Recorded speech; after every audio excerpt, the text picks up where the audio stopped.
Bonjour à tous, bienvenue dans cette nouvelle vidéo et bonne année 2025. Tous mes vœux pour cette nouvelle année et puis j'espère que tout se passera bien pour vous. Prenez soin de vos proches, vos amis.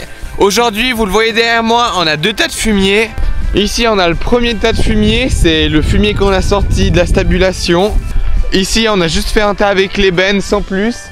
Et le second tas, c'est du fumier composté. Il y a une grande machine qui est venue pour le brasser. Je vous mettrai une vidéo à l'écran un petit peu à quoi ressemble la machine. Ce qu'on va faire, c'est qu'on va bâcher le tas de fumier composté parce qu'il annonce de la pluie. On fait ça pour garder les éléments fertilisants du fumier pour éviter qu'ils soient emportés par l'eau de pluie.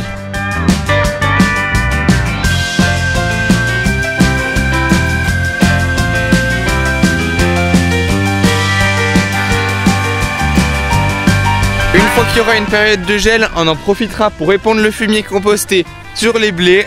Là, on voit derrière moi un des derniers blés qu'on a semé. On voit bien les lignes, c'est une bonne chose. À certains endroits, il a eu un peu plus de peine à pousser à cause des fortes pluies.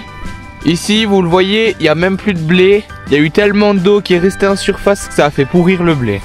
Du coup, ce qu'on fera, c'est que ce printemps, on viendra retaconner un petit peu les blés, mais où ça n'a pas poussé.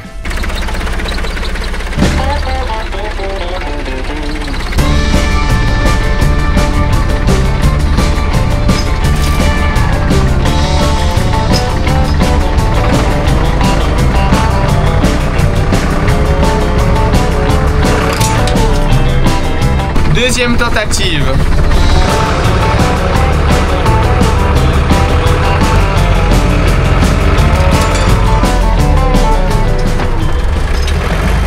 Je vois déjà les personnes en commentaire se plaindre. Oh mais ça va pas ce boulot, pourquoi vous avez tiré un tracteur avec une sangle? Non, on avait juste pas de chaîne sous la main. Et si on démarre le 6500, c'est parce qu'on a vendu le frontal qui est dessus. Sur ce tracteur, on a le support pour mettre un frontal. Et puis le frontal a beaucoup été utilisé à l'époque. Et surtout aussi depuis qu'on a le Wackernezone, on n'en a plus vraiment l'utilité. Je vais amener le tracteur chez quelqu'un pour qu'il enlève le support pour mettre le frontal. Parce qu'on n'allait pas vendre le frontal s'il n'y a pas le support avec. Voilà, on se retrouve, on est début d'après-midi. Maintenant au programme, on va aller épandre un petit peu de lisier avec la bossette à lisier Fliegl que vous n'avez jamais vu. Et puis comme d'habitude, le McCormick. Là, le but, c'est que la pompe crée une dépression d'air dans la cuve et que ça aspire le liquide. Donc là, c'est bon, la pompe est pleine, vous voyez les petites flèches. Et maintenant, ce qu'on va faire, c'est qu'on va aller épandre ce lisier dans un champ.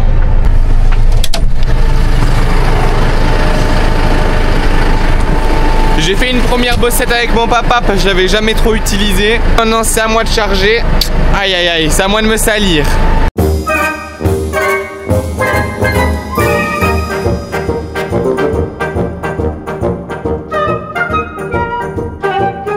Donc là, j'ouvre la trappe.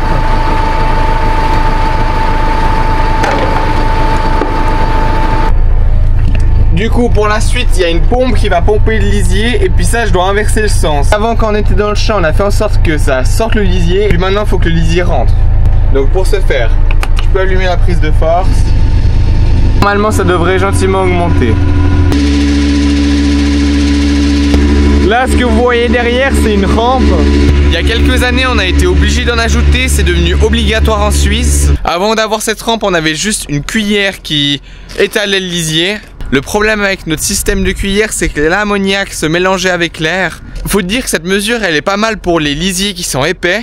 Mais nous, notre lisier, il provient principalement des eaux de pluie et des eaux de lavage. Si vous voulez, notre lisier, c'est plutôt de l'eau. Puis nous, on a pris la décision d'acheter une rampe low cost.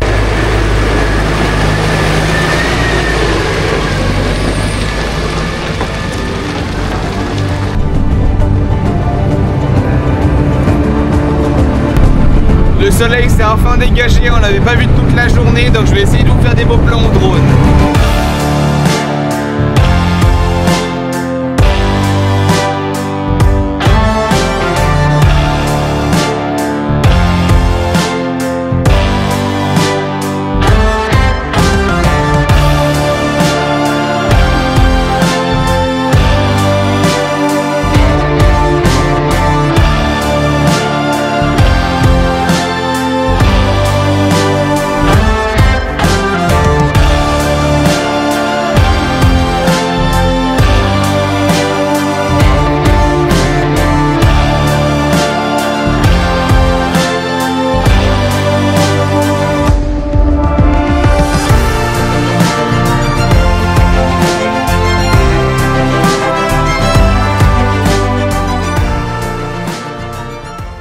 d'ailleurs, je vous ai pas dit, mais on avait pendu sur notre future prairie qu'on a semé juste derrière le blé.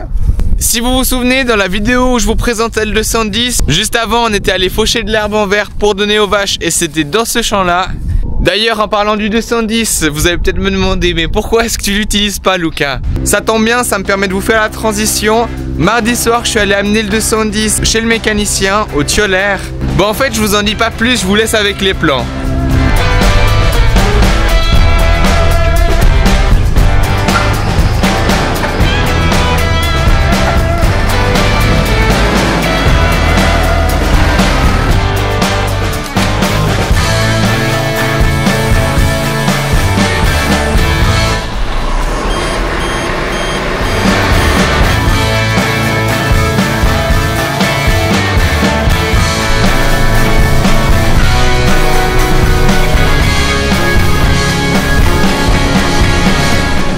Là, je suis allé prendre le 210 et c'est le jour J. On va l'amener chez le garage pour qu'il fasse le service et puis qu'il règle encore les 2-3 choses qu'il y avait à régler.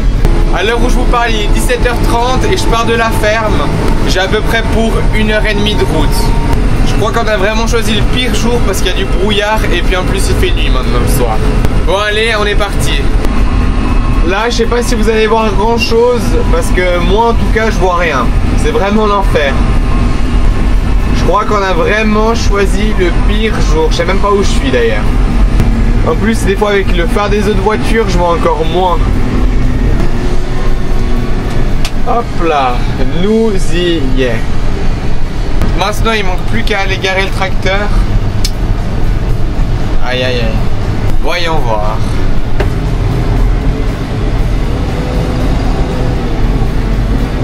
Ah, ici la radio en éteint, là ok. Et attention. Et oui aussi les feux. Bon, il était 17h30, il est 19h. Ouais, c'est bien 1 heure de temps que ça m'a pris.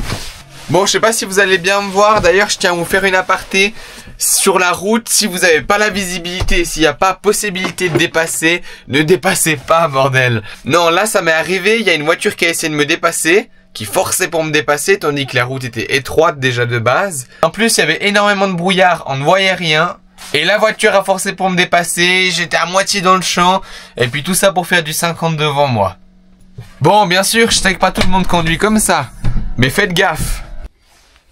Bon, allez, ciao ciao.